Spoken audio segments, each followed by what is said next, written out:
Greetings and welcome to this week's episode of the Pixel Crashers podcast, a podcast where apparently we just bitch and complain about a bunch of stuff and then occasionally laugh at people's, poor sensibilities. I'm Angelus de Mortiel. I'm Angelus de Mortiel, joined by Glorious Kev, Xaiphen, aka Glorious Porn Stash, and NightRose. Yo. Just want to say, I would like to start off the podcast by acknowledging Xaiphen's magnificent beard. Or mustache. I don't know if I'm going to call it magnificent or glorious. I'm just going to call it a porn stash. So for the record, I tried to get Mort to change Xaiphen's name on the podcast to Glorious Porn Stash. Mort wouldn't do it. He said he has ethics, where I don't. That I guess kind of part of this whole entire podcast is ethics and having them, but the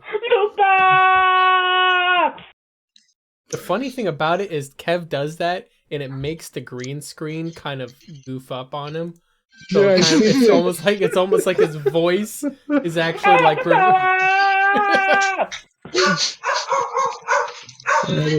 damn dogs. And there you go. And that, my friends, is how we do it here at the Pixel Crashers podcast. Rose, you can't say that. Somebody in the chat is going to say "fuck dogs." No, don't. No. Don't do that. We love dogs here. Dogs are amazing.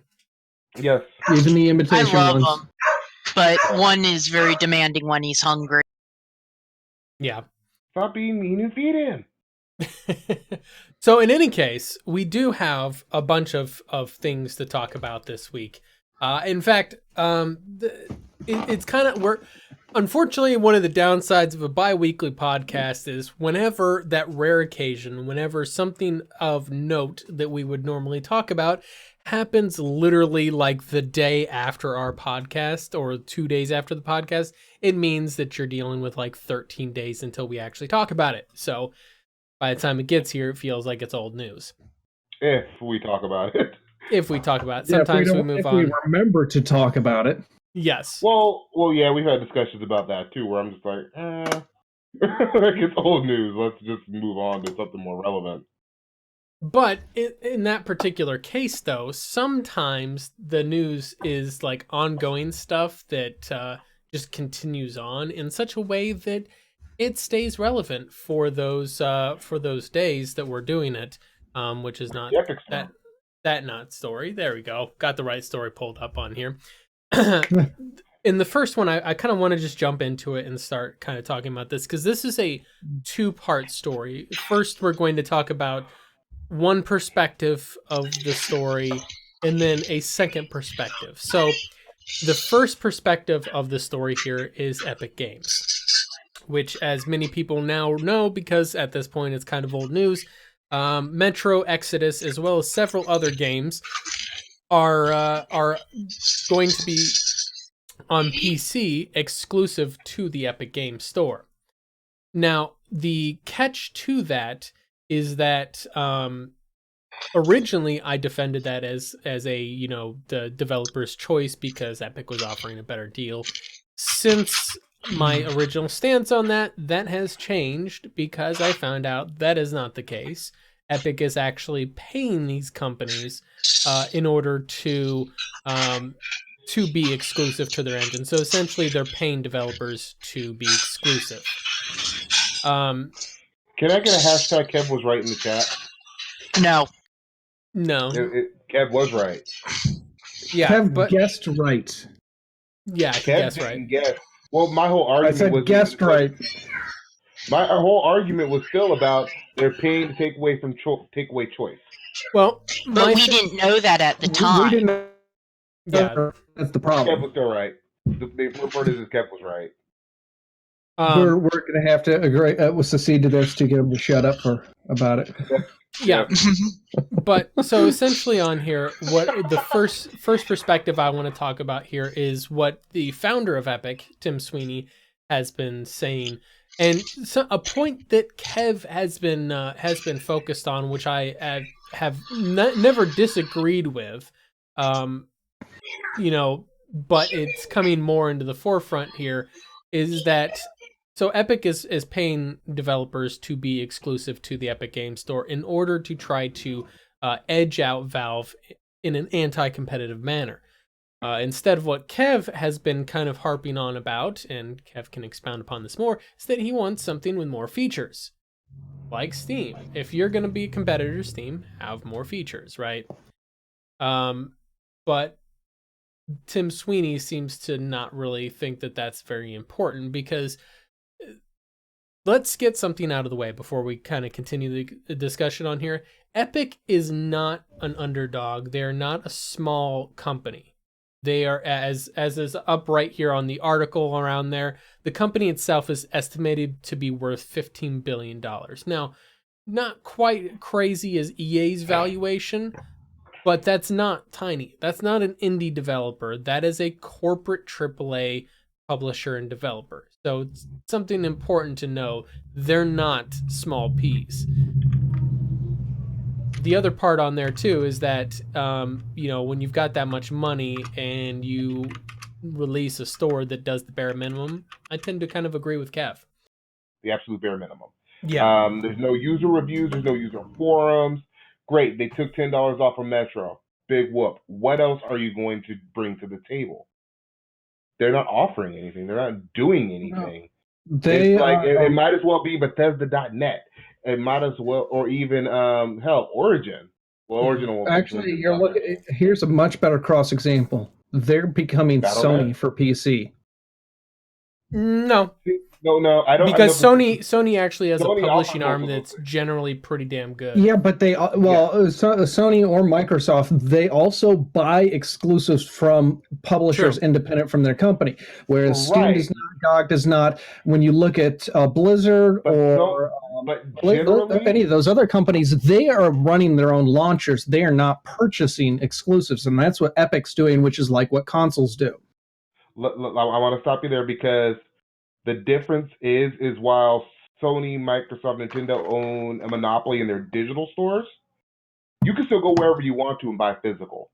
They are not trying, and Sony oftentimes, or not Sony, Microsoft especially on the Windows Store, you have user reviews. Like, they're not talking any of this. They offer discounts on their stuff, usually fairly early. God of War went on sale like 2 months after it came out. So it's not the same. Yes, they're buying exclusivity, but they're not taking away from choice in the process. Well, the thing is, who manufactures the hard disks? Who puts those out? Who sells those? No, I mean, that would be the publishers. I thought. I just want to point out, Kev, the one kind of slight miscalculation on there is you asked the question, what are they taking away on? Like, so Sony, not to diverge on there, Sony's and Microsoft's practices on the console is 100% anti-competitive, because they don't allow any competitive stores to in any way compete with their own built-in stores. I agreed with that, and I said, yeah, that's a monopoly sense. But in the other sense, you can still buy physical if you want to, if you don't like what they're doing in that digital store. With Epic, you have no choice to go anywhere. Your money just goes to Epic, period. That doesn't matter, though, because even if you buy physical, you are still buying, like, so to give you a kind of an idea here, this is the way that physical games are actually made. The publisher pays major manufacturing costs, but then they're also still giving a cut, although it's smaller for a physical game, to the actual hardware manufacturer of the game that's being sold on, for the licensing and the labeling for that console. So, for example, if it's Xbox One, all the Microsoft and Xbox branding and shit that they put on there, that costs a small fee for licensing and such. So, no matter which way you go, Microsoft and Sony are getting a cut of that pie. Yeah, they still have it locked down. You're just thinking of endpoint.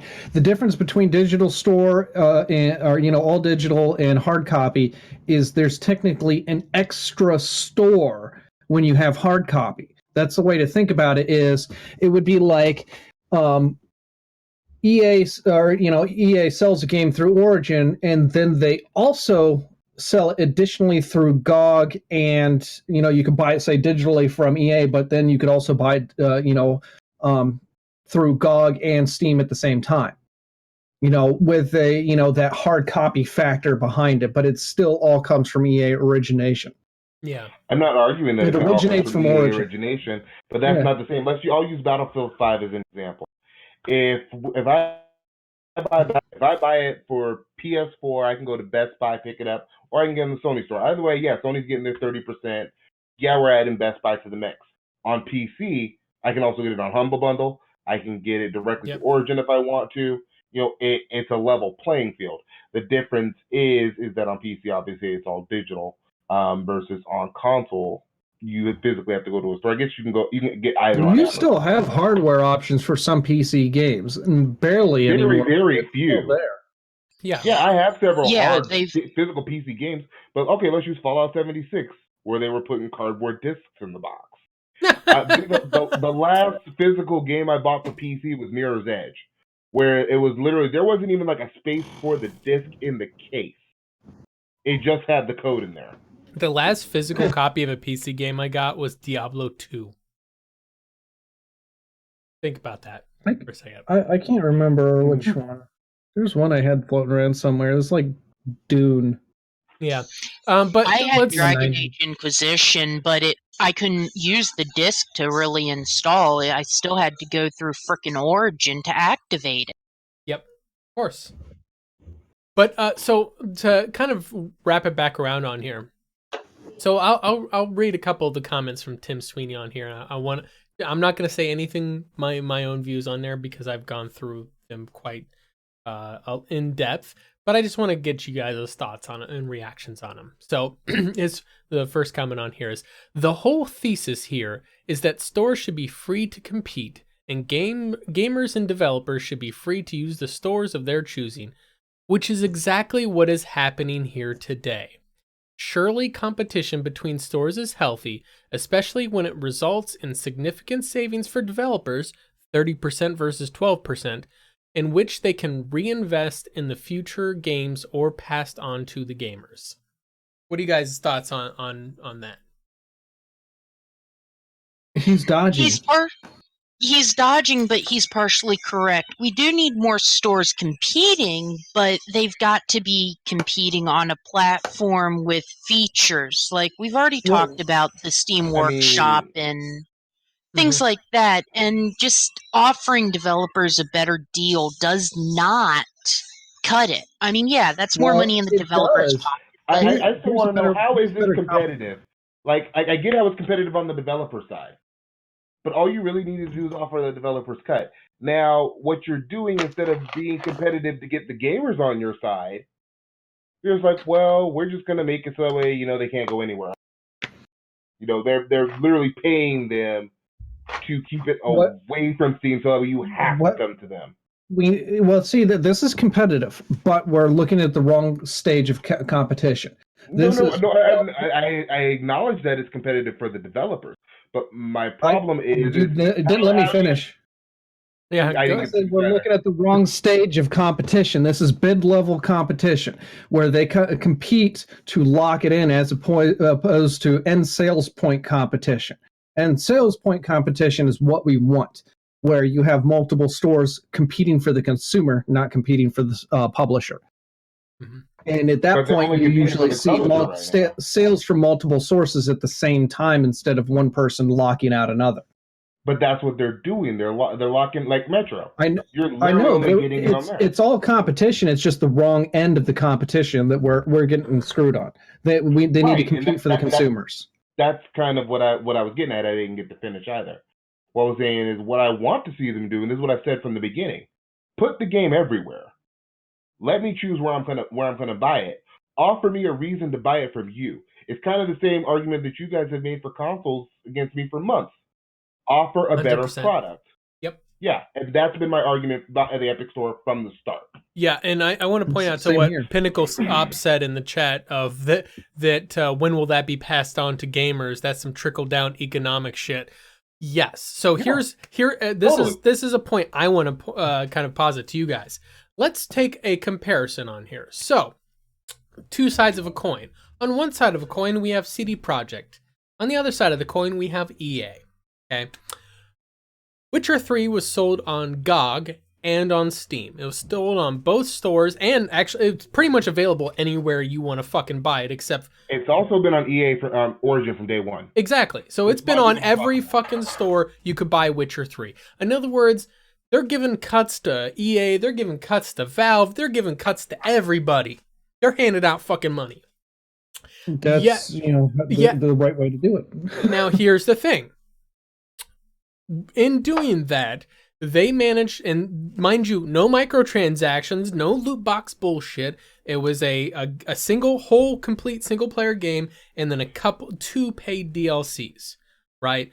They were able to make enough money from that in order to reinvest to now their development team for Cyberpunk 2077 is 60% larger. That is not a fucking small investment. Right? They probably also got some investment money from elsewhere, because I kind of feel like that just the sales alone might not have been enough. But whatever. Another thing to think about is that's not just reinvestment. They also got some take-home money with that too. Yeah, exactly. They made some profit. So that's one side of the coin, right? That's a company that sold their stuff everywhere, and yet were able to reinvest it into their game successfully. Conversely, let's look at EA. EA has since pulled all of their games out of every other store and only sell them through Origin, where they pay 0% cut. No 30%, no 12%, no 10%. They pay fucking 0 because they own Origin, so they have no cut. So what have they been doing? Year over year, they've been investing less money into games development. They've actually been trying to shrink budgets because that's part of the public company business model, right? You want to increase revenue and decrease costs. So over time, if you look at like 2010 and before, how many games EA was publishing versus nowadays, over the course of 2010 to present day, they've been cutting so many games out, not publishing games. At this point, I don't even know if they publish many third-party developers anymore. They used to have their core, like you would have their core development studios, but then, and they had some that they owned that were core studios, but then they would also publish indies.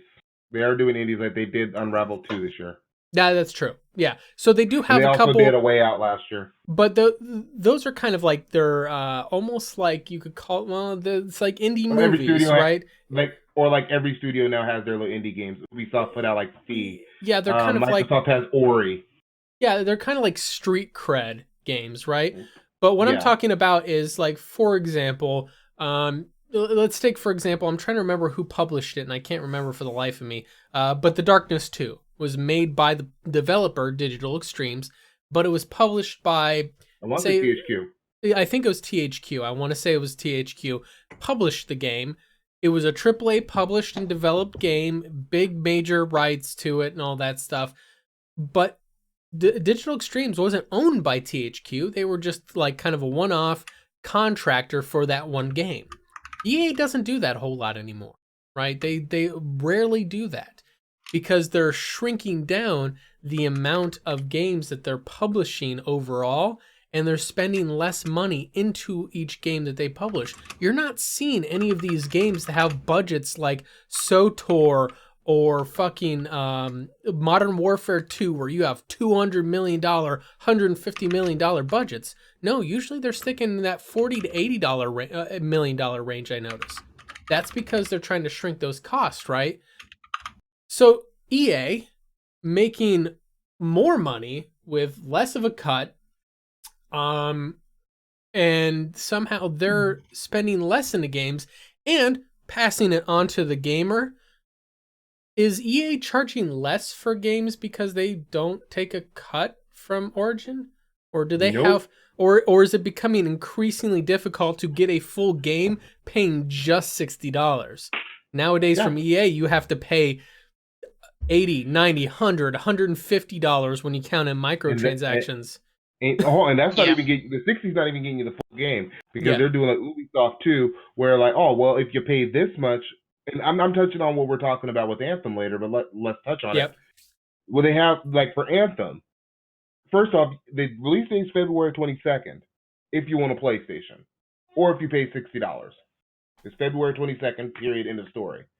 Now, if you are part of Origin Access, Premier, or if you have Origin on Xbox, you can play it a week early. I forget, there's another stipulation in there, too, where I guess you can play, like, in between there, too, that I can't remember off the top of my head, if I remember right. Mm-hmm. But the point is that they're trying to find every which way to get more money out of you. And Ubisoft's bad for this too. Ubisoft will have 7 versions of their games. And all it is like, oh, well, here, with the deluxe edition, you get the rest of the content that's not in the season pass. But if you want the full game, you're giving us at least $100. Oh, you want the collector's edition too? Oh, well, that's pushing on $200. I mean, we have companies now putting out collector's editions that don't even come with the game. Like, what? Who thought that was a good idea? Part of the Ubisoft, the first one I saw was actually Bethesda. It was Wolfenstein: The New Order. That's the first one I saw do that. Then they did it with Andromeda. Mm-hmm. Yeah, I was going to say Andromeda. Yep. Yeah, but Bethesda pulled that bullshit first. With the Wolfenstein reboot. So I'm not going to go through all of these quotes on him. I have another one of the quotes that I want to read to you guys and get you guys' shots. By the way, the reason why we're not going through all the comments is because Tim Sweeney has been on Twitter like a fucking machine, posting up hundreds of tweets like this that are kind of damage controlling. So he's trumping Twitter right now. Yeah. Happens. But here's one I want to read to you guys on here. Is there a consumer right to buy any product in any store of your choosing? Do we have the right to buy a Toyota at a Ford dealer, a Whopper at a McDonald's? No. Stores compete on selection as well as price and features. What are you guys' thoughts on that? I agree with that, and I think it comes back to the whole, and I hate to say this, exclusivity, but like restaurants, I think are a perfect thing where, what is a restaurant if you're not there to buy them whatever meal they have? You're literally going to... is half bullshit. Yeah, there's no copyrights on food. There's trademarks on the name of the sandwich, but I don't know if it was McDonald's or Burger King. Burger King was offering, not in name because they can't use the name, a Big Mac. Right. It was a fucking Big Mac by recipe, but it was not named a Big Mac. But okay, you can buy that. I tried Burger King's Big Mac from a different store. I tried Burger King's Big Mac. It was close, but it wasn't right. I mean, they're both garbage. It's like right. I'm with Mort here. Yes, that's true. But you also start the dealership comparison is also BS. If you're not even looking into used car market where you can buy anything from anyone if it gets traded in at that place. Yeah. But so if this is new products, so we'll compare new products. There are so many dealerships. I see multiple different makes at a single dealership. Before you get there. You guys know how dealerships work, right? Car dealerships are one of the biggest anti-fucking consumer monopolies in the United States right now. I don't buy brand new cars for that reason. If you see a dealership, it's always it's almost always like all Ford brands, like Ford, Jaguar, whatever, or it's Chevy, GMC, whatever, or it's like Chrysler, Jeep, Dodge. Why? Because those car manufacturers do not allow dealerships to sell any competing cars on those lots. There's a big car, I don't know what you call it, car place, like it's a campus of car dealerships, all owned by the same thing. They're all under one brand name in this area here, but each brand of car has to be on a different lot because of the way that the car manufacturers license them. They're all right next to each other. They're all the same brand name, and you can literally, and the salesman will walk you from one lot to the other if you're not looking for something of that brand. But if it's a Honda, it's got to be on the Honda lot, Honda Acura, whatever. If it's a Toyota, it's got to be on the Toyota lot, and so on and so forth. And here's the thing. Is that the funny part about his comparison there is that is exactly the dream that he envisions for the PC gaming market. He's dreaming of this thing where the publishers will prevent people from selling games on certain stores so that they can control the store, right? That's ultimately what he wants. He wants it where the publishers control the store, no third parties. Which means CD Projekt Red, even Valve and CD Projekt Red are publishers in their own right. But what I mean is no third party stuff. You can only sell your own games on a store. But they also said that they're not. Oh no, you're talking about Tim Sweetie. No, it was Take-Two that said they're not opening their own store. Yeah, that's the other part of the story we're going to get to later on. My thing, the Whopper at the Big Mac, the other problem with that, or the Whopper at McDonald's. The other thing about that too that's kind of silly is that that's all first party created content, which I'm not a fan of exclusives in general, but there's a big difference between, say, Fortnite is exclusive to the Epic Game Store, which nobody's complained about, versus Metro Exodus being exclusive to the Epic Game Store, which people are complaining about. I want to stop you there because this is actually the point I was trying to make before I could stop me. How can we not complain about Fortnite being exclusive to the Epic Store, but then we have people complain about God of War or Spider-Man being exclusive to PS4?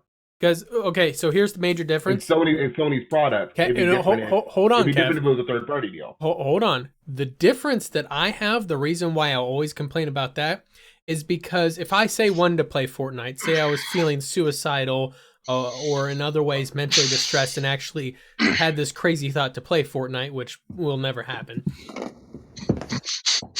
the Epic Game Store is free to download. Fortnite is free to download. It is costing me $0 to download those games. Now, if I pay the microtransactions, whatever, that's aside, it costs me nothing to have Fortnite up and running. Maybe a little bit of time for downloading the software. So your complaint is because you have to buy Sony's hardware. Has always been my complaint, and I've been reiterating this to you for a while, Kev, is that don't hold your game hostage to force people to buy mediocre hardware. Right, and where I see this as different is they're making games for their hardware. No, they're not. Emulation, man. People once they crack emulation software. I have no problems with emulation. Well, no. What I'm saying is that the whole thing of they're making it for their hardware. No, they are making it to try to sell their hardware because they're not making hardware that's worth buying. That's my problem. The same thing you're talking about. Hardware is not special enough for them to make it for the hardware. It like now, granted, we're not looking at the Pro or the Xbox One X or the PS5 or anything like that. You compare, first gen Xbox One. I compare any of them. Here's the thing: is like you get to a certain generations or certain specialities, then the hardware actually becomes special enough that you have to make the game for the hardware. No, mostly on the Nintendo side of things. Yeah. Oh no. The thing is even that doesn't like fly because the current big consoles, as they like to think of themselves, there's nothing special about their hardware other than it's inferior. After it's been out for a while, the price becomes decent for what you get. After it's been out for a while, new it isn't. Well, my thing is that even people had Breath of the Wild running on PC, like a couple weeks after it launched. So even stuff that was made for the Switch still runs on there. But I see run up a Wii U emulator. But my thing is that even the Switch has some value proposition to encourage people to buy it outside of just the games that are available. My problem is that because these games that, like Sony in particular, they're most known for their very catalog of high quality games, and I have no debate that they are high quality games. The fact that they've locked those games behind that exclusivity curtain has then disincentivized them from ever making a console that's worth a shit. Because they know that people are going to buy the PlayStation for God of War, for Spider-Man, for Last of Us, whatever it happens to be. They're like, we don't have to try. And it's the same argument that you have for like the features of a game store. What's the difference to me?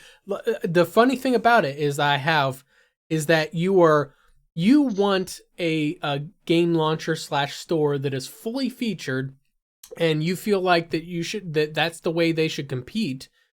Hang tight, hold on tight. I see where you're going here. My argument is first party stuff. Third party stuff, yeah. The first part, and this goes back to Fortnite too, where I was saying like, if you make your own shit and you're making games for it, I personally don't have a problem with it. I can throw in some middle ground here, because I think the angle of the arguments are approaching wrong. The argument is, why is Sony limiting their sales of their games so that they can try and push sales of their hardware? Because I don't think they're realizing that if they made like Spider-Man available across all platforms they possibly could, that they'd make more money than the quality of Spider-Man selling their hardware. Yeah. That's where the issue comes into play. Yes, they own the IP. They're the publisher for it. They have right to lock it down to their specific hardware. I don't think Sony's banking on why should they limit themselves and limit their buyers like that? Are you really going to buy? Is anybody really going to buy a PS4 just for Spider-Man? I don't think that's likely. There are a lot of people. I bought a PS4 specifically for Persona 5. I will buy a console specifically for a game sometimes if I really want that game. However, when that comes into play, they know they're limiting themselves. Atlas is starting to release games on other consoles. They released Catherine on the 360. Now they've released it on the PC, and they're looking at possibly releasing Persona 5 on PC. That wasn't the point I was trying to make, though, and I'm having trouble getting the point out. What I'm trying to say is, most people, when they buy a PS4 or any console for that, if I buy a console, I'm gonna buy it specifically maybe because I want a particular game. I did it with Mass Effect. I wanted to play the original Mass Effect. They also pissed me off with the PS3. I went and got a 360. However, that wasn't the only game I was going to buy on it, and that's what they're banking on. They're banking on getting those license fees when you go out and you buy the Call of Duty, you go out and you buy Assassin's Creed, you go out and say maybe you buy God of War in a year, you buy Persona in a year. They're thinking that you're going to buy multiple games for it, multiple services for it. That's where they get the money off of. It's not just one game. Well, it's also the subscription service too. But exactly. That's where they're making their money, because consoles are a loss leader. They've always had been. Yep. But and like I said initially, though, at least where I see it, if you make a console and then you want to I make a console and I make these games and I just want to keep my games on my console, I'm fine with it. Third party, I don't like. I don't like third party exclusivity. That's a big part of my issue with the Epic Store, is that a third party exclusivity. I'm not saying, like, what the idea is, we're not saying that we have a problem with them exercising their right. Is we have a problem with why they would want to. Mm-hmm. And other than them throwing their own weight around, why would we want them to? I mean, I know exactly why they want to. I think personally, I'd love to just play these games and just have my PC. But I'm saying I don't have a problem with them exercising the right. I've never had a problem with them putting it out everywhere. You don't have a problem with. There's a difference between that and wanting them to. Do you want them to? I don't care either way. Well, so here's my thing, is that the reason why I have a problem with it is the reason why they do it is because they're taking the Apple approach. They're doing this walled garden thing where they, on two fronts, by Sony creating the kind of system, and this is what Epic wants to go to, by creating this exclusive box that you have to buy into in order to have access to those cool games. Not only do people on the outside they get to see the greener pastures on the inside, so to speak, which may or may not be the case. They just see these great games and everybody else having fun playing them, which creates that kind of sense of envy and creates this sense of exclusivity. If I have a PS4, then I have access to these really cool games. If I'm buying games on Epic's Game Store, I have access to these really cool games. Conversely, on the other side, if you are inside the box already, then you are disincentivized from going outside of it because it's too difficult, right? In the case of PS4, it's too difficult. All my friends are on PlayStation, right? I can't cross-play with other platforms because Sony doesn't allow that. They want to keep that walled garden so that way people can't interact with other platforms. in that way that they're less likely to leave PlayStation. Right? It's But Sony's allowing for crossplay now. No, they're not. Yeah, they've allowed it on Fortnite, they've allowed it on Rocket League, and I believe they've added it to Minecraft. A lot of the games that are coming out now, publishers are saying that. No, the thing is that Rocket League, that was one that they fought tooth and nail with Sony, and I think they eventually allowed it. That was the first exception. That was one of the more recent. That was the first one. They've allowed is under extreme pressure.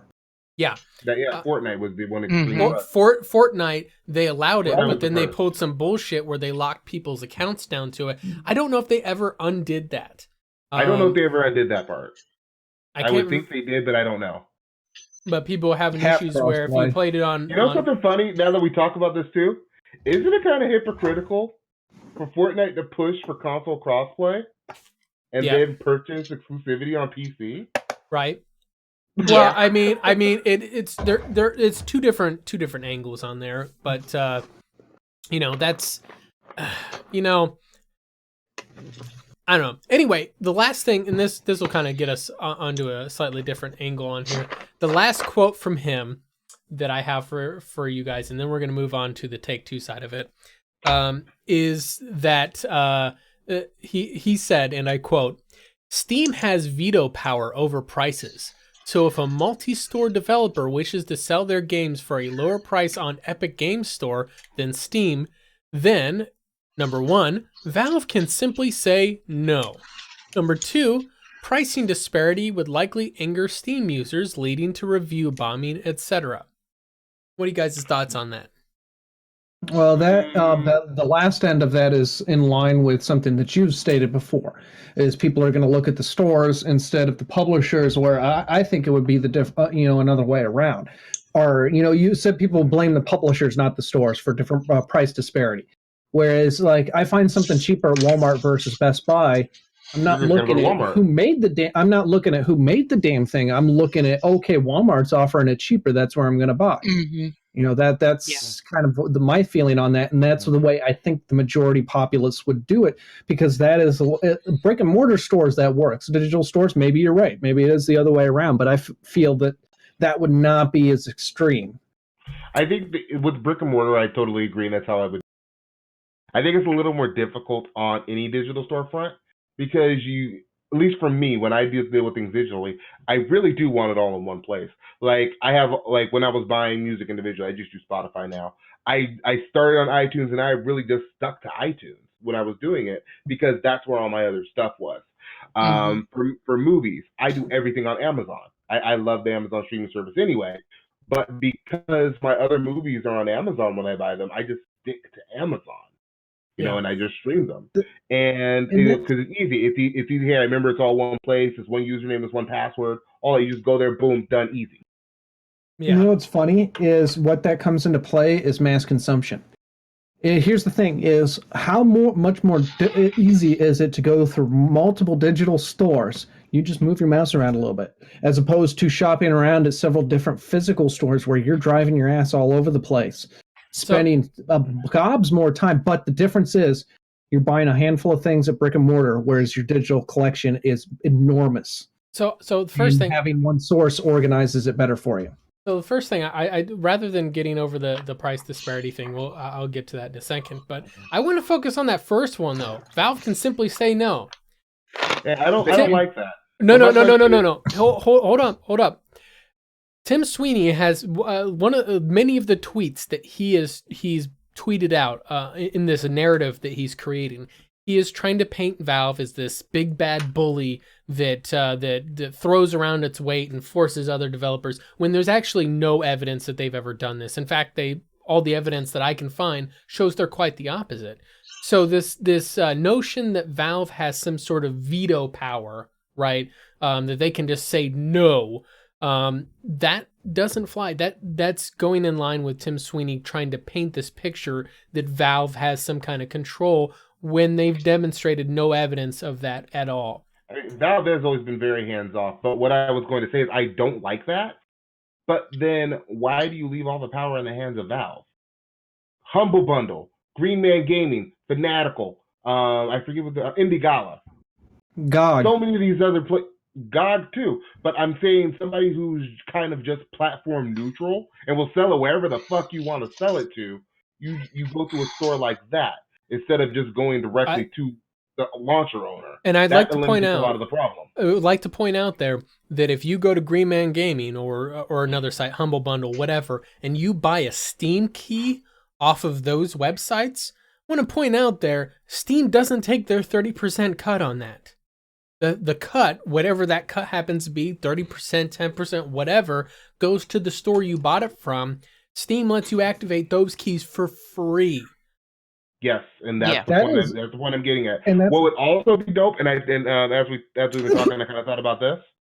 Why don't we, instead of going directly to Epic, go through those other stores, the independent stores? You can't, and you can choose what key you want.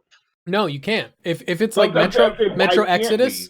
Metro Exodus is you have to buy it off of the Epic Game Store. You're not hearing me. I'm saying, why isn't that an option? Not can we, why can't we? Because why has nobody considered that? Because in that particular case, Epic's not interested in creating competition here. They're buying exclusivity is anti-competitive. What they're trying to do is they're trying to make a hard play to muscle Valve out of competition by taking all of the publishers. They're trying to bribe all of the publishers to launch exclusively with them, and then they can muscle out all competition. You remember that thing that Microsoft was trying to do way back when they first launched the Game Store on Windows 10? And there was a big hubbub because people were paranoid that Microsoft was going to try to muscle out all the other game stores. They never said they were going to do that. And Microsoft hasn't done anything of the. Yeah, people were just paranoid that Microsoft was going to do it, but Epic is actually trying to do it. The other thing about the pricing disparity I did want to quickly touch on there is that the pricing disparity, as I mentioned, is that people are going to blame the publishers. And that was a stance I took on there. Upon further reflection of that, I realized that a lot of that is how you fucking sell it. And I mean that as in the marketing of how you do your public-facing marketing. If people aren't given any information and they just look at Epic and they look at Steam, on Epic it's $40-some, on Steam it's $50-$60, they're just going to get pissed and say that there's some kind of underhanded deal the publisher's making with Epic, right? Whereas instead, if I went and I publicly announced and told everybody their options of where they can buy the game and phrase it like this: Steam has all these extra features. They've got achievements. They've got cloud saves. They have matchmaking. They have, the Steam Workshop, etc. That all those features cost extra. So you can buy it for $45. Say, and this goes back to a thing that Xaiphen suggested: the kind of minimum required profit that a publisher wants to make on a game. Say Deep Silver wanted to make $40 per unit for Metro Exodus. Then they sell it on Epic, and they sell it for $45, 12% cut. They make $45 a copy for Metro Exodus on Epic with no extra features. That's just pretty bare bones. You just get in the game. Whereas on Steam, you get all these extra features and you pay $52, which is 30% cut. Then let people choose which they want. I like it. And I probably still buy it on Steam because I value those features.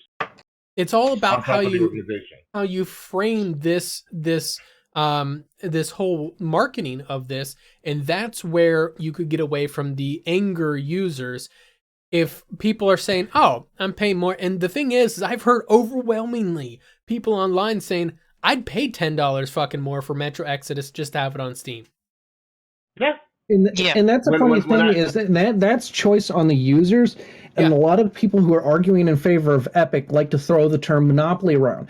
And Steam has an image. This is it, not a pseudo monopoly, just an image of one. But a lot of their practices are kind of anti-monopolistic. When they offer other sources to purchase products and will let you activate it on their services for free. not charge them, not charge you extra. That is anti-monopolistic. They're saying you can buy it somewhere else and bring it to us, and we'll hold it for you for no, or we'll distribute it to you for no extra charge. That is anti-monopoly. Well, that the is thing is, very pro-consumer choice. That's pro-consumer choice. On top of when we start talking about monopolies too, if you really think about it, I was bringing up those other stores. If you really think about it, as much as PC gamers constantly love to brag about Humble Bundle, that's the trump card. Oh yeah, games are so much cheaper. You could spend $7 on a Humble Bundle and get like 12 games. But and they just activate on Steam. Is that not competitive? Is Humble Monthly not competitive? Fanatical. I don't remember the last time I paid $60 for a game to come out on launch on Steam. Yeah. Because I buy them from Fanatical. I buy them from Green Man Gaming. Sometimes Amazon has good deals. Yeah. You know? Yeah. So it's like these places are competition for Steam. They are. Like it or not. And that's the thing. Does Steam really have a monopoly? And no. Steam promotes their competition. They promote their competitors. Here's the thing. This monopoly thing, believe it or not, and the thing is that as I was trying to find the whole accusations of monopoly by Steam, guess what the fucking source of that narrative is? Epic. Tim fucking Sweeney. He's been peddling this narrative for a long time now. This is not new. It's almost like he had planned to launch this store for a while now. The thing is that he has been peddling this narrative, and he's got it actually fairly well embedded to where people think Steam has a monopoly. They don't.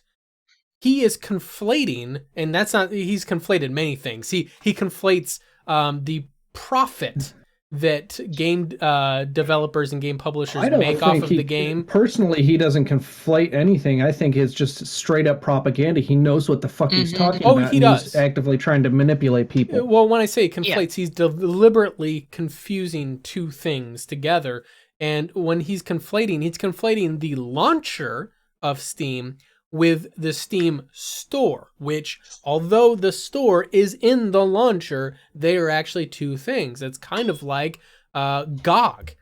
GOG gets most of their sales from the GOG store, not necessarily from GOG Galaxy, the launcher. The thing is the GOG Galaxy launcher is not very heavily used, actually. Only some of their newer games have cloud saves, and none of all their games are DRM free, so they don't require the launcher to run. Exactly. Like every other launcher out there needs the launcher to run. Exactly. But my thing is, go ahead, Rose. Well, and the one thing is in that, I mean, Tim is trying to say all of this, and ultimately it's up to us, the consumer, to put him out of business, to shut him the fuck up, really. I mean, I'm not going to apologize for language. If we want Steam, we need to buy from fucking Steam. Anything, if we don't want anything from Epic, we don't buy from Epic. We just put a giant middle finger on our cash and not spend it. I'm gonna point to everybody watching the stream to what's up on the screen right now, and I'd just like to say that WCCF Tech did a little poll on: are you okay with Epic's aggressive exclusivity bids for the Epic Game Store? 57%. Now this is out of about 2,000 people that voted. 57% of them said no, and I will boycott them. Now it's about 1,200 people voted that they're going to boycott Epic. Then 26% said there was about 542 votes said yes, as long as it benefits developers and forces Steam to lower its fee. Which that to me is a vote of yes, Tim Sweeney's narrative is working. Because the thing is that that's something I want to point out, is that there is no indication from actual publishers or developers that a 30% fee is unreasonable. The only source we hear that from is from Epic, from Tim Sweeney, who's peddling that 30% fee is somehow oppressive. So I'm kind of confused. Way under half is oppressive.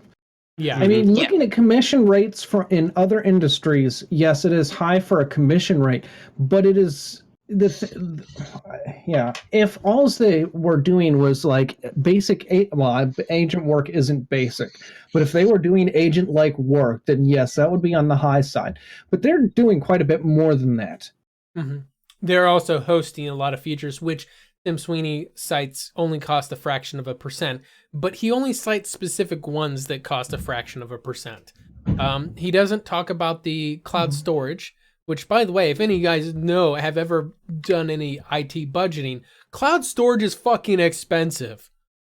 It is not vastly expensive. The thing is that people have this misunderstanding sometimes in IT that people move to the cloud because it's cheaper. No, it's cheaper to have your hardware and stuff on premise because it costs a lot more. Even when you account for the salaries of your administrators and stuff like that, on premise cheaper. It's just that when you have it in the cloud, you have to worry less about some of the maintenance stuff. Some of the maintenance stuff. And especially going to the cloud. Backblaze is cheap. It's still better than the plebs that think the cloud isn't a server. But the one thing with the cloud, and people don't realize this about companies, is that most companies go to the cloud because that's disaster recovery for their data right there. And for like your credit card information, for all of that, this is going into my cybersecurity stuff. You need a backup for that shit. Oh God! It's good to be here. You came into the wrong fucking stream, buddy. Anyway, I know it's probably just a troll account. That's in any case, troll account from EA Games said it's good to be here. All right, give it to him. Y'all know what I want in the chat. Kev can start ranting on Anthem now. Yeah, and that's generally I think I'm the only one of us that might like Anthem if it's cheap enough. Other than that, well, let's rein it back in. The troll account, no. Yeah, I'm pretty certain it's a troll account. But It was created December 13th of 2016. Yeah. So he might actually be like someone who just like EA Games. Let's not even worry about it. So reining it back in on here, I did want to talk to the other side of this story on here and Take-Two. Take-Two actually recently said that they are deliberately not planning on opening their own game store on PC. And I was actually very fucking impressed with their justification. And I quote, this is from Strauss Zelnick, the CEO of Take-Two, said, "We think it's very difficult to try and attract consumers only through a wholly owned captive site." Which I think is kind of... he's against exclusivity. Yeah, he's essentially saying that he would... And this is business side. There's a little bit of business speak on here. Because he was actually telling this to gamesindustry.biz, which is not a site for... I've read a lot of articles on that site. They tend to be very business technical, if that makes sense. Yeah, even more than if you're going to somewhere like Forbes. Yeah, when he says captive site, that doesn't necessarily mean that he's literally holding people captives and forcing them to go there. He's just more or less meaning the captive site means they're wholly owned architecture, if that makes sense. Yeah, they have the site captive. Yeah, they wholly own the site and everything about it. And essentially, the point being in that is that he realized from a business standpoint that it would actually hurt their profits to exclusively offer through a specific channel rather than offer their products broadly and let consumers choose. Weird. Well, he's learning from the L's that Epic's taking right now. Oh, that Deep Silver is going to be taken whenever their thing tanks. Which, by the way, Kev, what was it now I'll caveat this, by the way. There was a developer, uncredited developer, that allegedly said that if people don't buy the game because don't buy Metro Exodus if it's not just because it's not on Steam, that they just won't release the game on PC anymore. Oh, that guy. Yeah, but the thing is that that shit the next day. Yeah, no, they came out 4A and actually it was not 4A, it was the the media company over them actually came out and said, "Hey, listen, that's not true." Like, please, like, don't. That was one random guy. We're gonna fire him. Yeah, that's yeah. people sometimes take that a little bit too seriously. So I just wanted to take on there that I think that while we do see a lot of companies taking a rather anti-consumer approach that they want to hold games hostage in order to control things. Like one of the reasons Origin wanted to have, or EA wanted to have Origin, is so that they could take out any 30% cut or 12% cut or any cut. That helps their bottom line, which they turn around and then say to investors, say, hey, look, we've lowered costs because they're not paying 30% to Steam. Then the other side of it is they also get to control the narrative. They get to control what news you see about their games. Do you see any reviews on Origin? Nope. No. You know, do you just had games and a store. You have games, you have promotional footage, you have their news about the game, their PR news about the game. No community stuff, no comments. Only what they want you to see. It allows them to control the environment so that they don't have to worry about any kind of negative press coming from their own store, which to me is it's corporate business, but it's also anti-consumer as hell. Especially no reviews. That just tells me you want to try to silence people from saying anything useful. Anyway, which good luck with that, because we've got the whole wide internet. And people have blogs. Yeah. People have blogs. People have Metacritic. And do you know how hard people live off of Metacritic scores? Yeah. And Metacritic scores oftentimes are like the day one. Like, I don't understand why you keep releasing broken games in a world with Metacritic. Because you will see a game do a complete 180 in, maybe a month or two after release, where they probably should have held it back in the first place. Just because of a Metacritic score. I'm going to use State of Decay 2 as a great example. I'm going to use State of Decay 2 as a perfect example. Great game. I really enjoyed it last year. It released a broken, buggy mess. Mm-hmm. But almost a year later now, it is a completely different game. So I just want to throw out another quote from Zelnick on here. This is fucking great. High five to Zelnick for this.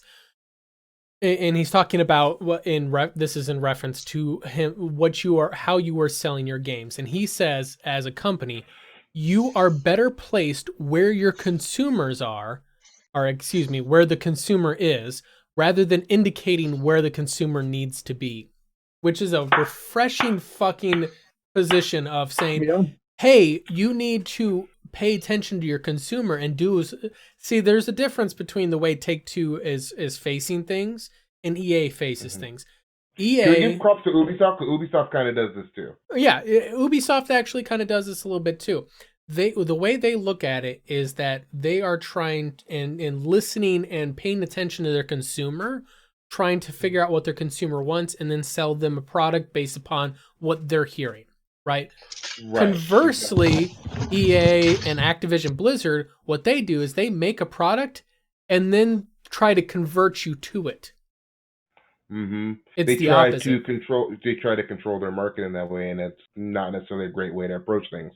I like Ubisoft because they have Uplay, but at the end of the day, Uplay they're really just using it to try to protect themselves. Mm-hmm. You can literally go anywhere and buy an Ubisoft game, except for GOG because they want that DRM. But you can get them on Origin, you can get it on Steam, Humble Bundle, Fanatical. Yeah, if you buy somewhere outside of Steam, you're going to get a Uplay key. But it still requires the launcher, but other than that, the launcher piggybacks off of the other source. Like, say, if you buy it through Steam, like I launched, I was playing Wildlands earlier. Launched Wildlands from Steam and opened up the Uplay launcher and otherwise played normally as if any other game I had bought through Steam. Yeah. Right. My only beef, like I said, with Uplay and Ubisoft is how many layers of DRM you have to deal with, because they'll let you buy it anywhere, but they kind of treat everybody like a pirate. Yeah. You're probably better off pirating the game just to get the DRM. Yeah. They're that person that's not judgmental. They're just they're not judgmental because they're paranoid of everyone. They don't choose on who they're like going to criticize because they're just like, fuck all you, you're all assholes. I wasn't gonna go that far, but yeah, kind of. So by the way, so I don't know. I think that I'm losing my train of thought on there. Anyway, my thing is that a lot of cases, it seems like not everybody is in agreement that Steam has monopoly and forces people to pay stuff. And they seem to think the competition is generally pretty healthy when they're able to offer their games on all stores. Weird. Mm-hmm. You know, it must be a shocking shopping concept. You know what? These polls is because it's PC gamers where usually more studios group than the console gamers. Now, I'm not talking about people who are both. You know, you've got plenty of PC gamers that also have consoles. I mean, somebody who's a dedicated PS4 gamer will not touch anything else. They're not going to be that well researched. Mm-hmm. Much like somebody who's a dedicated Apple's walled garden user are not going to be that well researched as opposed to somebody who's like, I want to open up my options. Well, you want to know something interesting? Like that. Like I'm not going to lie. I'm a dedicated Android guy. I love my Galaxy. You're going to have to start telling me something. I might get a Pixel. Outside of maybe a Pixel or another Galaxy, you're not going to sell me another phone. So there's something interesting about this idea, though, is that in general, like I think part of the reason why console, like a lot of people that are dedicated console, is this interesting thing about PCs is that while you're gaming on PC, you're actually you have this web browser right there available to you that you can quickly pull up and search for a game before you buy it. Whereas on a console, I think they have browsers, but who the fuck uses them? Well, they're so unfriendly. It's not that. They don't work well with controllers. Yeah, they're really trying to run that even through a Steam controller, and Steam controller's typing method is incredibly superior to any other controller, but it is still awkward as fuck. Yeah, well, I'm imagining it's more or less like England's sandy beaches. Who the fuck wants to see them? Yeah, my point is my point is on there is that it's generally this idea of we not being able to quickly have that information at your fingertips as readily as you potentially do, because a lot of games sold on consoles are actually digital copies now. Physical copies are not selling that many, so people aren't necessarily asking, hey, the store clerk, for example, hey, is this game any good? There's not really even that level of second opinion on consoles. So as a result, I think people don't necessarily get as much information as they do if they're on PC. I think that might be... most sales on consoles are pre-order. So that wouldn't matter anyway, because people are just pre-ordering on the console based on a trailer, based on, hey, my friends are going to get it, based on a lot of things that don't really need opinion, and they get mad when, the game is broken or it's trash or something. Yeah. I mean, but that's some of why when I had my PS4, all my games were physical. Mm-hmm. And because I liked going to like GameStop or the rare EB Games that was around here and talking to the employee and saying, hey, is this game any good? And sometimes the employers will lie to you. Or, like, they might not have even played the game. Yeah. They're just like, yeah, sure, it's good. But no, in any case, I want to kind of wrap up this story on here is just saying that I think that might be part of the problem is that not having that information is readily accessible on consoles. While you're on the console might also play a lot into it, but there are obviously many factors on there, and I don't want to try to discount all of them. But let's get moving on to a not so fun story, but not necessarily so heated story on there. So in the continuing saga of Activision Blizzard potentially fucking themselves, so it looks like from the announcement on here that Activision Blizzard, there's rumors that there are going to be a huge amount of layoffs coming this year. I mean, there's they've heard this some months ago, late last year. They heard rumors that there were going to be on there, and then there's reports that this coming Tuesday there would be hundreds of layoffs coming there. And the thing is that more than likely, based upon previous trends, the majority of these layoffs are going to be on the Blizzard side. Yeah. And now to go back, TLDR is that they've been Activision Blizzard heads of the executives have been in major cost shaving mode. They've been shunting a lot of budgets from everything, but most particularly Blizzard, because Blizzard apparently has been bleeding money like crazy. But they've also been making money like crazy, so I'm confused as to why that would be a problem. I don't know. Anyway, they've been stopping up a lot of gaps in their budgets, shaving money, and they've been to the point of where, and this is my major concern, the layoffs that are happening, they might offer them or they more than likely will offer them compensation packages, severance packages for leaving. But previously, they offered these packages when just to buy people out and get them to leave. Mm-hmm. My question is do you what do you think the end result of all of this cost cutting will be at Activision Blizzard? No more Blizzard. Yeah, I was going to say, I think Activision's trying to completely eliminate Blizzard. I think they're trying to completely eliminate excess costs. If you're not making them a shit ton of money right now, if you're not doing annual games, if you're not doing basically what they started doing with Call of Duty years ago, and with even like what they were trying to do, I think with Destiny, they're trying to get rid of you. And I don't think Blizzard's that kind of studio. No, they aren't the yearly production, but the other thing is we got to see where they're cutting from. It sounds like they aren't cutting from game development. They're cutting from support. They're cutting from sales. They're cutting from the people you need to sell the goddamn game. Well, they're cutting. They're cutting from everywhere. But yes, they've already been focusing on support and sales and such previously. But from what I understand, they're cutting from everywhere. Because they couldn't completely buy out Blizzard by any other means, this is what they are doing. Because the only way they were able to negotiate the initial merger was as that a merger, not a buyout. They're finally in that position where they can do what they wanted to do to begin with. And they're trying to squeeze out what's left of Blizzard, as fast as they can. But obviously there's some time constraints there just because the Blizzard side of things is still making some money. But they're trying to hamstring them. They're cutting their Achilles tendon, making it very fucking difficult for them to continue making money. Now my question is why? Especially when you look at, like, for example, as recent as Overwatch. I already said why. I have a very good theory on what's going on here.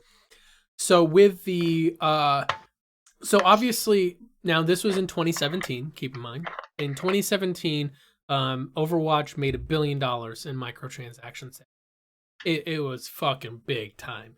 But I think the thing is I didn't see the data, any data reflected after that of how much it's made the next year after that, and so on and so forth. If the loot box sales have dropped significantly, mixed with the recent governmental pressure on loot box sales, has probably led to this thing of Activision Blizzard heads are trying to stay ahead and realizing that the tide is shifting against that monetization model. They might be saying, okay, first of all, we need to tighten up ranks. We need to shrink down our costs to reduce the incoming impact of loot boxes no longer being a viable source of money.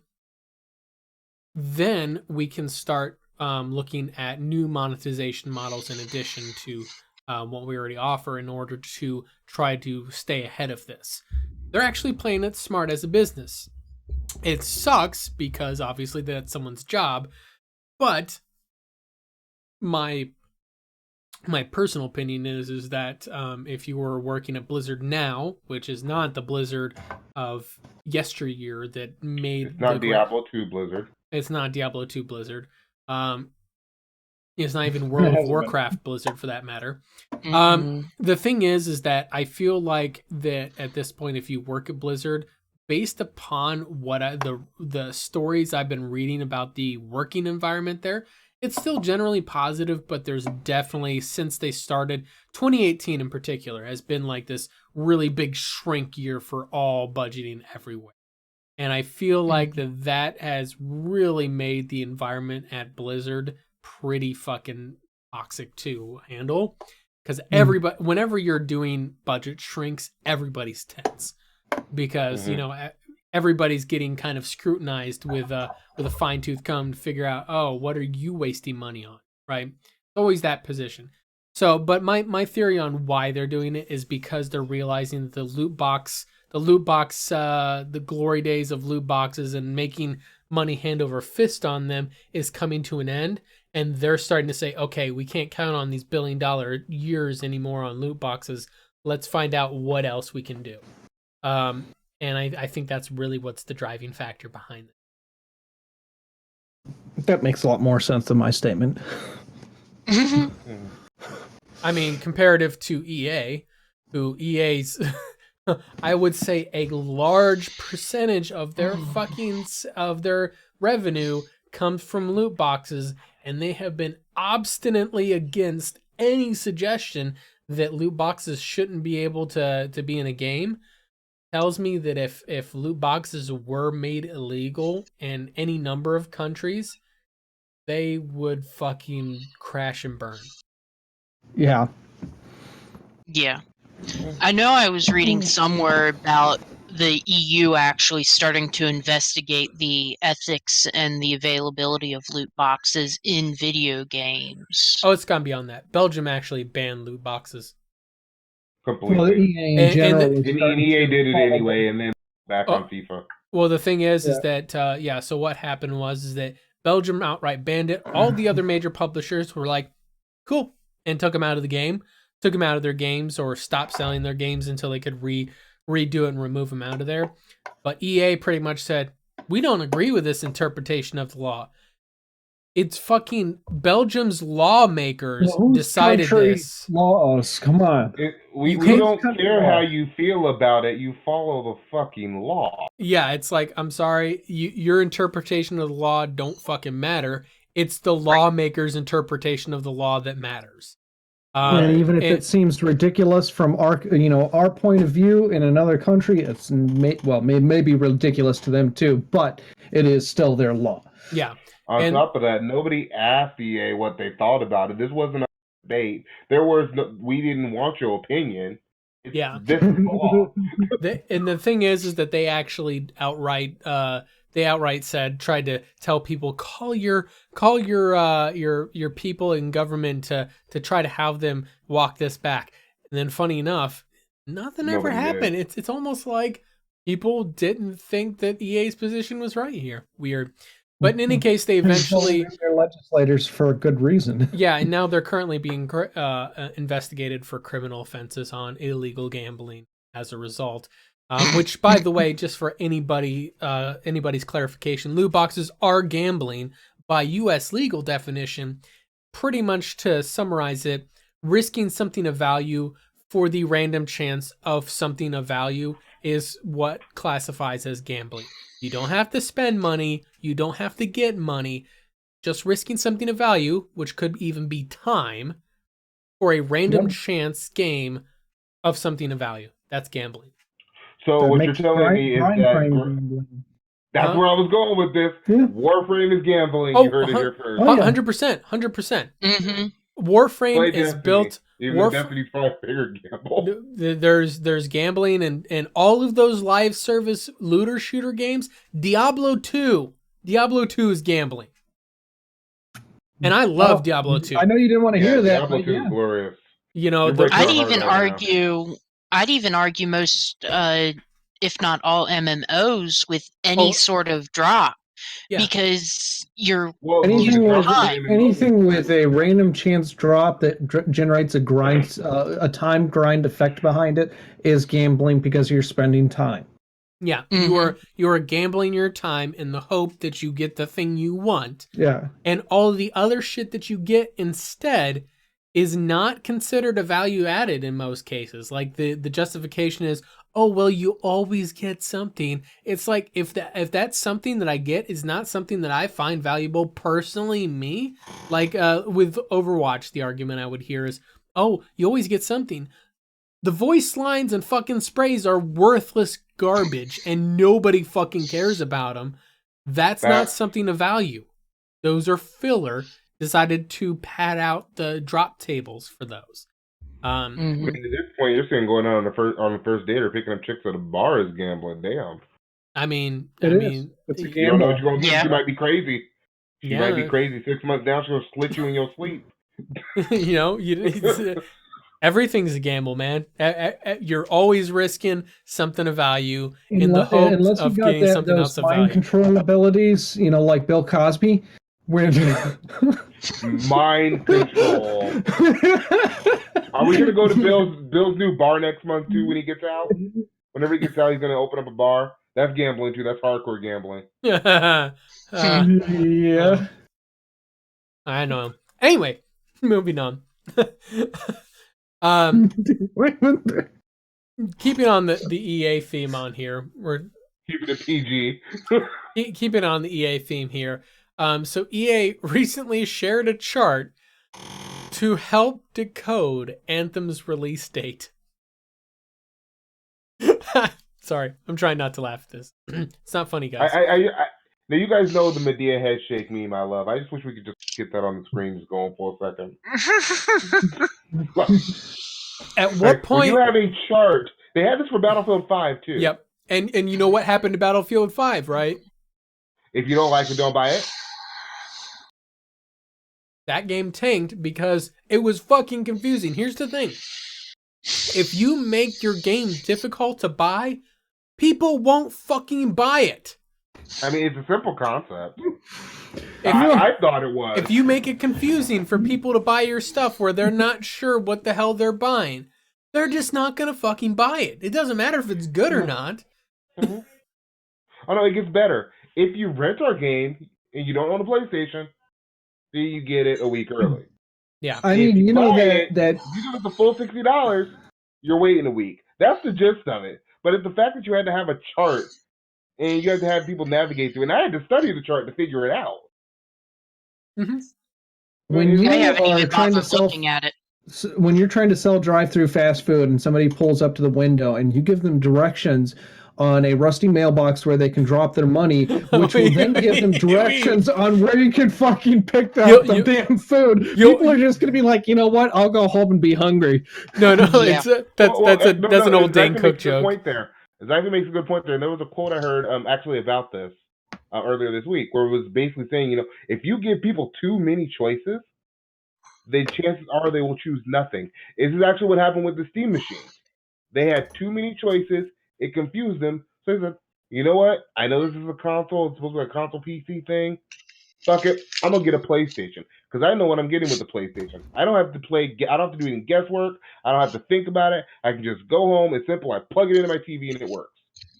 Mm-hmm. Because people don't, it's human nature not to like complicated shit. I know Xaiphen likes complicated shit, but we're not calling Xaiphen normal right now. I am not the common denominator when it comes to that. Right. I do not go by the if it ain't broke, don't fix it. I will break it so I can fix it. See, and I'm the if it ain't broke, don't fix it. We had a party stream a few weeks, maybe a month ago, where he was trying to sell me on doing all this wild shit for my DualShock 4 to make it work in Dragon Age Inquisition. I'm like, I have an Xbox controller. I'll just I started off with some wild shit, and then I gave you as simple a solution as absolutely possible, and you just like, nope, too complicated. No, it ain't simple shit. It ain't simple shit. Two steps.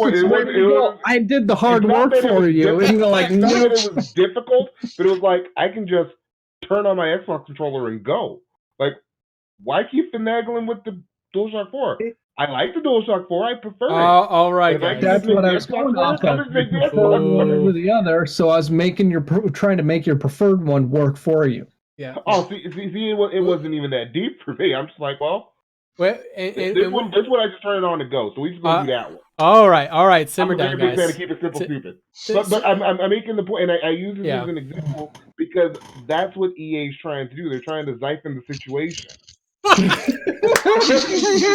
think that turned into a fucking And people are verb. gonna be like, the fuck is this? I'm not buying your game, or I'll just wait. And that's what it comes down to when you give people too many choices. And Kev just came up with a new wordification. Yeah, Xaifen the situation. You heard it first. We already got it in the chat. Thank you, Gloria. Yeah. Yeah. So, in any case, I brought the podcast. My major point on here, though, is that it's the thing is that I personally, the thing is that there's some misconception that I didn't like Anthem. I actually thought it was all right. I personally would not buy it though, because I'm not interested in that genre of game. It's kind of like saying, oh, Apex Legends is a great game. It may or may not be. I'm not interested in that type of game. You know, it's the thing is Kev and I went back and forth on, you're saying it's like Fortnite. It's nothing like Fortnite with Apex Legends. And I'm like, the core concept of the game is still the same. You drop into a shrinking arena. You have to scrounge to grab shit. You know, you may get caught with your pants down with no weapon with an enemy who has a gun and you don't, or you may catch the other guy, whatever. There's that kind of element of kind of like franticness mixed with my general toxicity of PvP games in general. I know that genre is just not for me at all. And more will rage hard. Yeah, the thing is that you add my normal toxicity of PvP games into an environment where I'm frantically scrounging to try to fucking get a gun quickly so that I can hopefully defend myself whenever some dude comes there with a fucking shotgun ready to teach me how prison works. I'm just saying that's not a good environment for me. So, in any case... Now, it will be entertaining for anybody who would be watching, because you'd be hearing him cuss and just be more. And it's just not fun for him. Just funny for everybody else. Yeah. And everybody got to see enough of that watching the videos I had when I played Overwatch. I kind of at that point avoided getting into Rainbow Six Siege because that's the reason why I stopped playing Overwatch. I realized it's not other people, it's me. You know, you have that moment when you can be honest with yourself and you're confident enough in your own ego that you can say, you know, the people that complain about being toxic in PvP games, it's me. I'm that guy that ruins the game for everybody else. So in any case, and I'm though, the guy that teabagged you on Christmas morning. Yeah, and he also too. ruins the game for people just in a different way. So in any case, well, yeah, I go 40 and 2. In any case, though, the thing is that the live service game model is just not something I'm particularly interested in. Having a new game where I get to start all over, grinding for fucking hundreds of hours to keep up with the end game fucking gear. I'm just not fucking interested in it. It doesn't matter if it's Destiny, Warframe. I kill time with it on occasion, but that's because I already have 1,300 hours plugged into Destiny. And you make the point for that too. It's like the games are so long now. It's like we have so many fucking games and they're so fucking long. And they demand you focus entirely on that game. Exactly. And there's so many games like that. Like I'm starting to feel that way about Total War Warhammer 2. Love Total War Warhammer 2. I'm starting to feel that way about it. I feel that way about Destiny 2. I'm thinking Anthem's going to be in that same direction. And had it run right on my PC, I probably would have liked it, but Anthem pissed me off because it didn't run right on my PC. Well, it's way more demanding or super demanding and nowhere near as pretty as Destiny. Yeah, the thing is with the Total War Warhammer, I can put down Total War Warhammer, right? Stop playing it. Like middle of a campaign, stop playing the for like a game, month and come back. and come back, and guess what? It's still the same experience. Like, I'm still doing the same things. Maybe they've retweaked a couple of units and balanced some things out, whatever. But overall, they didn't add a whole new set of gear that I have to spend hundreds of hours grinding out. No, it's still, I can pick up that same campaign that I was doing, continue playing that, and it's the same fucking game. So yes, And it does. in a couple months, it's going to be Fallout 76 too. That is one thing Warframe has a bit out compared to anyone else is you will have the same gear that you had before. They will have a whole bunch of new stuff that you'd have to grind out to get, but you spend long enough from the game, all the old stuff you've collected before, you're playing it in a different game. Mm-hmm. You know, but that is the exception, not the standard. Well, that is really the thing that makes Warframe stand out amongst games like it. Well, the thing is that they continue tweaking the base game the way the game functions. Well, I think something kind of in contrast with what we're actually talking about on here, Warframe, what it does well is it makes the game extremely accessible to literally start the game. It's that first hour of gameplay they tend to make okay. But once you get past that, you can get thrown in the deep end. You have no fucking clue what's going on. And I would imagine they have. That's where Kev gave up. Yeah, they have that turnover of like probably 80% of players that try the game give up after they complete that tutorial, right? They do that first tutorial. Year, that low level hump gets worse each year. Yeah. And that's one of my complaints. But the thing is that initial entry into the game is super accessible, not confusing at all. It's this game. You don't have to do anything fancy. Download the game, play it. It's available wherever you happen to be. Hey, we're going back to that whole thing of offering your product where the consumer is, not forcing the consumer to come to where you are. I'm looking at you, PlayStation. I'm looking at you, Epic. Yeah, and then after that, after you get through the tutorial, people are like, I don't remember installing Eve. You have to research how the fuck to play. Yeah, you have to go to wikis and fucking, right? Like they should have like. And that's where they lost me. The thing is that they should just. Kev don't like to read. Take the wiki content I from don't the actual text, the walls of text. Yeah, that's what I don't no. What they should do is they should take all of the fucking information in the Warframe wiki and somehow port it into the fucking game, just so we can browse it while we're in the game. Mm-hmm. Forget all that. You know what's funny? That's what the codex is supposed to be. It's supposed to be. What's funny about we talk about codexes is this is actually people's complaint about the original Destiny too. Grimoire. Like, why do I have to do all of this just to understand the lore and the story of the original game, which I think is a great criticism. I do agree. Like, something else that pissed me off about Warframe 2, I took like a good year and a half off from it, and they made me start all the way the fuck up. Well, so here's the thing. And I came back just as confused. So here's the thing: is that there's a difference with the way that Warframe versus the way that Destiny presents themselves, right? Destiny presents itself, at least with Destiny 2, a little bit in Destiny 1, but it presents itself kind of more as it's got a little bit more of an integrated narrative into it. It feels a little bit more like lore is given to you a little bit more cinematically, if you will. Whereas in Warframe, with Warframe, it's not. It's kind of more like Dark Souls in the sense of a lot of the lore is not very well like out there and explainable to you, so it kind of has created that fan base kind of like Dark Souls, where people are used to digging and theorizing and trying to figure out the lore rather than having it handed to them. Whereas in Destiny, yeah, I want to stop you there for a second. Trivia question: which game has the most convoluted story? Warframe, Dark Souls, or Kingdom Hearts?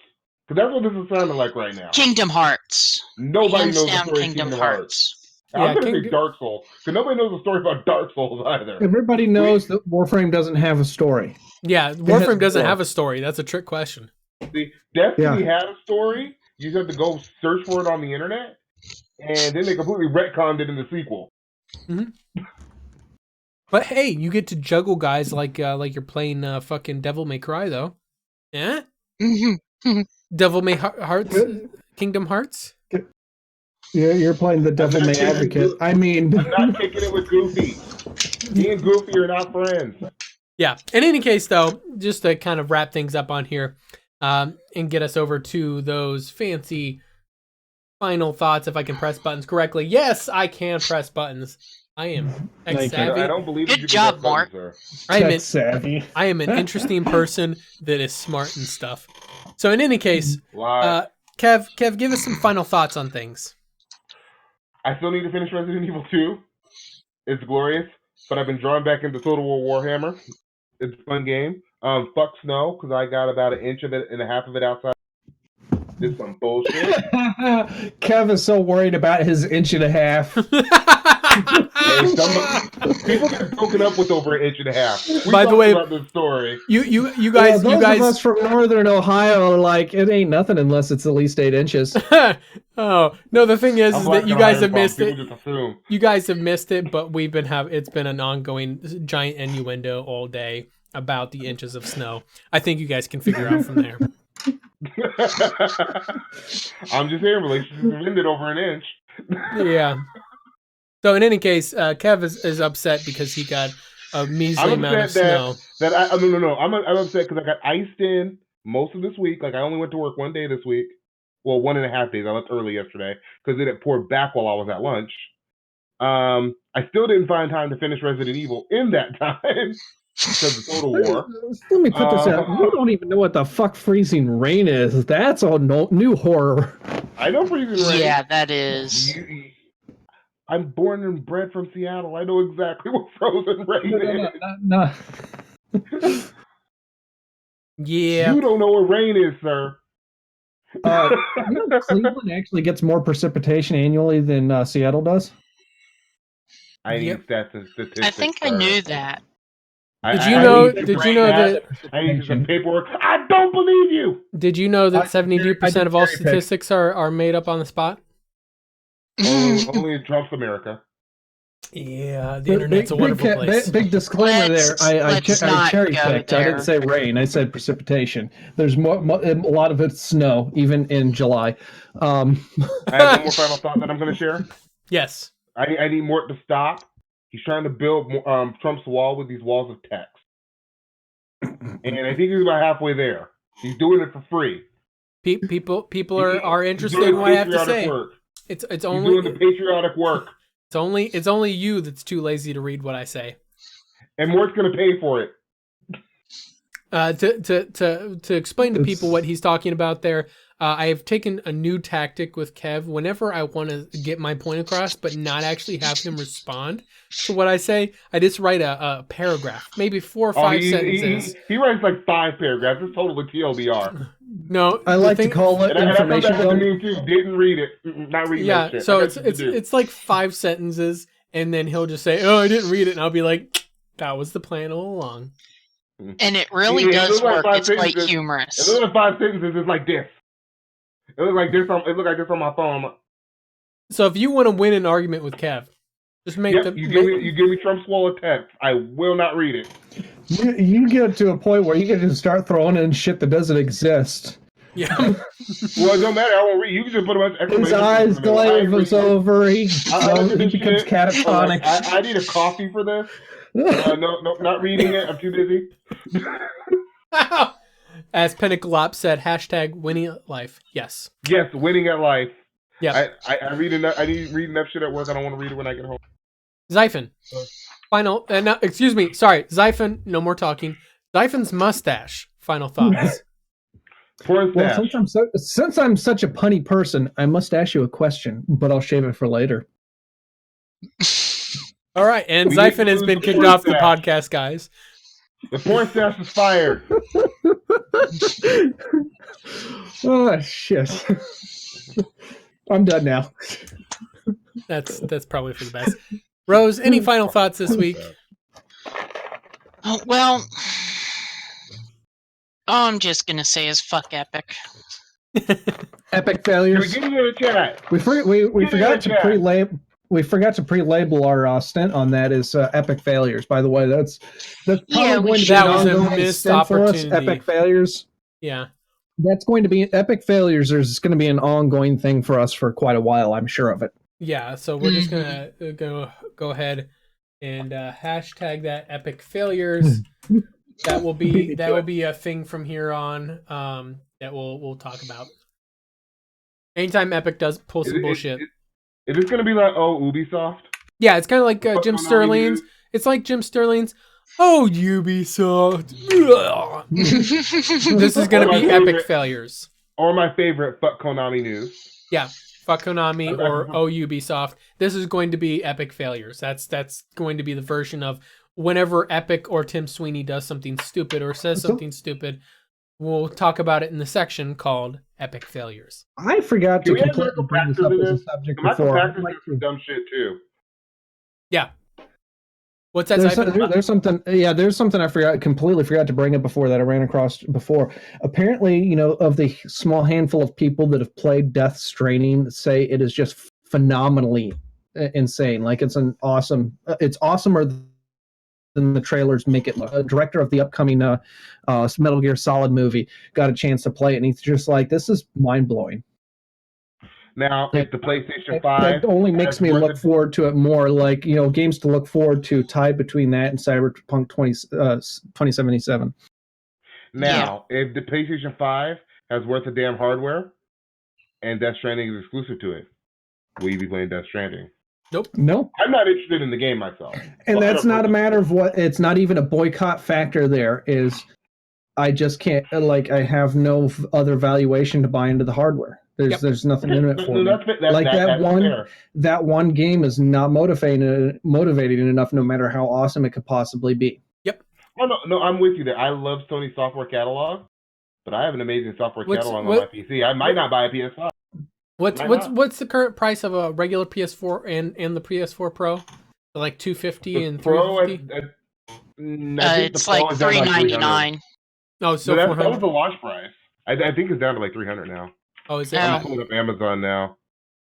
I mean, if I'm going to get a PlayStation 5, it's probably going to be 1 or 2 years down the road, and it's going to be used. Yeah, you can get a PlayStation Slim 1 terabyte right now for $300. Yep. You can get a 1 terabyte Pro for $400. It looks like they just killed off the 500 gig console. So here's my thing.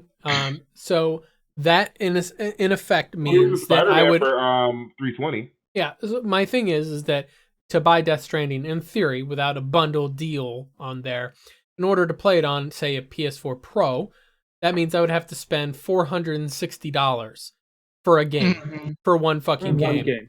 $460 or $360 for a slightly worse quality of that game. Right, and I hear you there. If you're not interested in any other for that PlayStation offers, then yeah, I get the one game argument. It's like if you want to play, like I like Sony's catalog, so obviously. Say I bought the top 3. Let's say I bought Gears of War, I bought Spider-Man, and I bought, say, Death Stranding exclusive on there. Just 3 games, right? So those 3 games by themselves. Gears of War's on Xbox and it's on PC. No. Sorry. God of War. Sorry. So in any case, those by themselves would be $180, and that may be worth it if that's what I wanted to pay if they're $60 full price. Again, we're talking about, are those games worth $180, or are they worth $480, or are they worth $580? Yeah, that's the question. I'm still arguing that the PS4 Pro isn't worth the asking price. I don't think either of them are. I don't think it's worth $300 for the regular one. Well, I'm fine with like the regular PS4. Well, here's a funny thing. Let me finish my thought. Go ahead. Like as somebody who's owned both, the upgrades that they did on the Pro are minimal, and that's my problem. Mm-hmm. I don't have that same argument with the Xbox One X. It is substantial if you could deal with the bullshit that goes along with the Xbox One X or with the Xbox system. I mean, this generation. But if you have a PC, who cares? Yeah. Like the literal reason I sold my Xbox One X is because I have a PC. Who cares? Yeah. Otherwise, I enjoyed the console itself. Like I said, I don't think $300 to $400 is really a it justifies any number of Death Stranding games. is not isolated like that. Even several games, I don't think that it's worth it to have to buy. If they were going to give me those games for free, like if they've done bundle deals before where you buy the console, you get several games for free. If the offering of the games, I felt justified the price that you were paying for the console and that, like say it added up where the console was like $100 and the games were free or whatever. I don't know. Anyway, that never happens though. But what about the? Because you said that about the. Because you said that you think the Switch is worthwhile. Which one? What? The Nintendo Switch. So that's the same argument. No. The thing is, my argument is that the PS4, PS4 Pro, Xbox One X, whatever, the hardware itself offers nothing of a compelling value to me. The Switch, conversely, offers something compelling. It's a mobile console that I can take it with me, play games wherever I want. If I want to dock it into a TV, sure, I can do that. But most of my gaming on a Switch would be on the portable side of it. I would be playing it, sitting on the toilet. See, I thought that too, but the Joy-Cons hurt my hands. Yeah. Well, in any case, I thought I would have it as a portable console, and that shit. And that's one of the things that, like, okay, I've got a 8-year-old daughter. Even with the PS4 controller, that's big for her hands. Whereas like the Joy-Cons would be great for that. Yeah, the Joy-Cons are great for children. I don't think Nintendo in general, the worst one of their Nintendo controllers as far as children's hand size aspect would be the N64. Agreed. Mm-hmm. And I love that controller. Yeah, but my point is, Nintendo has always had that in their mind when they develop this stuff, is that there could be not just kids playing the game, but little kids. Yeah, but they don't necessarily consider adults, but that's what they have the program. Yeah, but that's another thing they've got going for them. Yeah, but my point is that the Switch itself offers a compelling value argument to me as hardware. Now, I haven't bought one just simply because I don't really have a need or a want for that offering. But if I were shopping for it, I'd be like, yeah. I mean, right now, as it is, I have a DS that sits on a shelf collecting dust. That's the reason why I haven't really pushed to get a Switch. I already have a mobile console that I never play. Okay, fair enough. And I think everybody's compelled for different reasons. I'm more compelled to get another PS4 than over another Switch. Yeah, like I said, it by itself, the PS4, Xbox One, they offer me nothing that I don't already have. What, do I want a controller? Oh, guess what? I have a fucking controller. I have 2 fucking controllers. I have a Steam controller, I have a regular one, plus mouse and keyboard, plus a G13. It's like I have the peripherals that I need. Oh, what do I want? The only thing that you could sell me, and this is not really selling, you'll understand in a moment. The only thing that you can offer me in selling a PS4 or an Xbox One to me is, hey, would you like a restrictive environment that forces you to pay $60 a year for online service? And that's the thing, is like the hardware, if you were looking at straight up the hardware sales point, the power of that hardware for the price, initial is okay. After a while, it's actually not too bad. It's that software login that makes it worse. Like if you could install your Windows or Linux to it, it's not a horrible deal. But that also opens up your flexibility. Whereas you don't normally have that.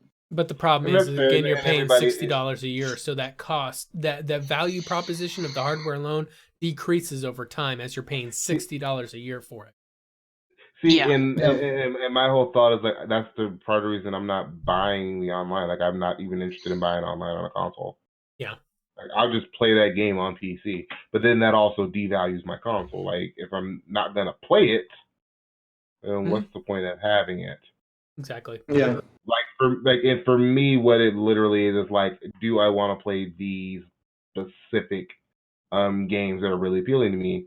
For the most part, the answer to that is just like what brings me to consoles are the games. I don't give a damn about console art. My thing is that by buying consoles and continuing to pay into money, that tells Sony and tells Microsoft, especially if you are buying it for the games, that tells them, hey, then we don't have to innovate on our hardware technology at all. We can continue to play to make really bland and safe platforms, because we know that Kev will still keep buying this just for the games that we're holding captive. That's a lot of my justification on there, is that if I don't speak with my wallet and tell Microsoft and Sony to do better, they're not going to. They will put in minimal effort for anything they can get away with. That's not just them. That's EA. Oh, that's any business. That's any business. They will do the bare minimum they can to make sales and have to do as little work as they fucking possibly can. Hell, And I'm sorry, Microsoft people and Sony have not been doing enough work. They need to do better. And that's where, like, us buying games that are multi-platform are, like, the ones that may have started off exclusively on one platform. I'm just going to throw out Catherine, because I think it was launched originally on the PlayStation 3. Correct. Then it was ported over to the Xbox 360, and now it's been ported over to PC.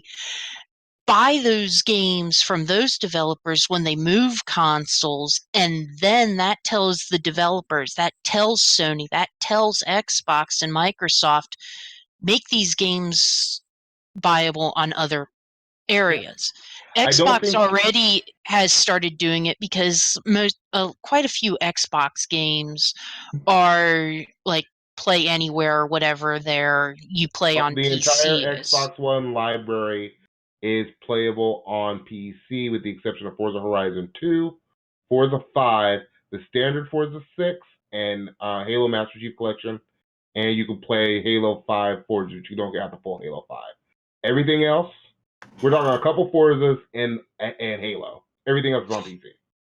And if you buy those games on PC, or if you use them on PC, that tells Microsoft that they need to keep doing that. If we don't do that, they're like, okay, we're not going to do this in Xbox. Microsoft has already expressed that that's their idea going forward. They're trying to put their games on any device. They don't care what you have, and that's part of their what is it? They're putting it on mobile. WP or whatever the fuck that is. Not to kind of cut this short, but we're starting to ramble on and go down rabbit holes. My fault, entirely my fault. I take responsibility. Anyway, we want to get wrapped up here. It's just some quick shilling and stuff like that. Obviously, if you guys are watching this on stream, we do stream every week. Every Saturday, that's the one. Every Saturday at 7 p.m. Pacific time.